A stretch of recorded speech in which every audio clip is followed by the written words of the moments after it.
Hey there, Dr. Rodney White with episode 9 of our weekly series on how to fuel your body properly. Today, I want to talk a little bit about bone broth. It's kind of gotten a little bit of attention lately in the new trends and things like that. And so we've done our own digging into the research behind it and the benefits and how to make it. And I've been experimenting with it myself at home. And it's something that everyone should really look into because A, it's very easy to make and we'll run through everything you need to do for it.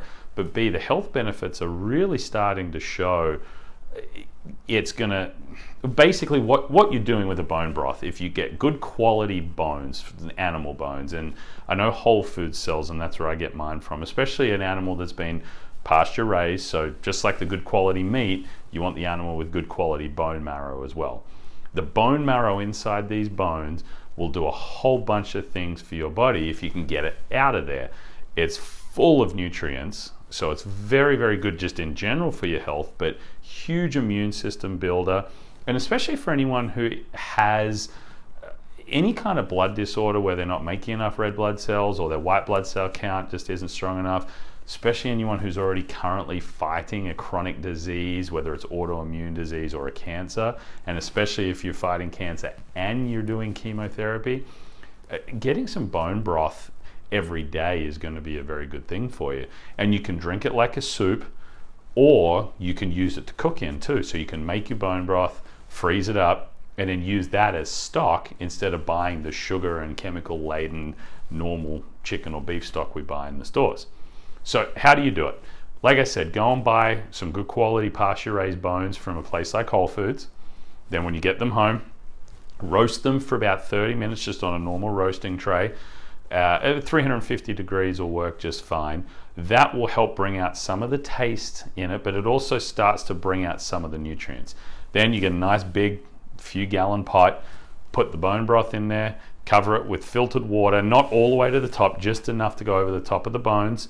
2 tablespoons of organic apple cider vinegar, and let it sit for 30 to 40 minutes. The vinegar will really draw out a lot of the nutrients out of those bones.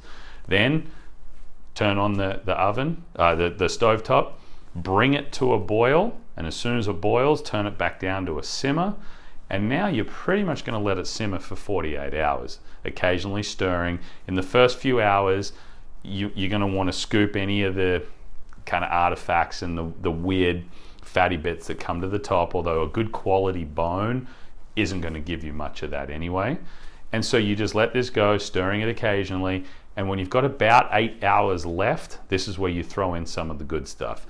Chop up some onion, carrot, celery, throw all that in, a whole bunch of whatever herbs and spices you like. You can just throw a mix in there, some Himalayan salt and some pepper, and then in the last half hour, add 2 to 3 cloves of crushed up garlic and some parsley. Then when it's all good, you've hit your 48 hours, turn it off and let it cool. And there's a couple different ways you can do it. I like to have it as a soup and keep the vegetables in there, but you can strain it and then have just the liquid to either drink or, like I said, use it as a cooking stock of your own. Really, really easy to make, surprisingly easy. And if you look up the health benefits of it, the list is just endless.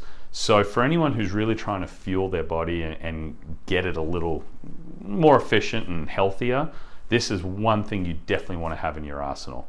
So that's all we've got for this week's episode. Thanks for continuing to join us on this journey. Please share this content with as many people as you can, and as always, have a great week.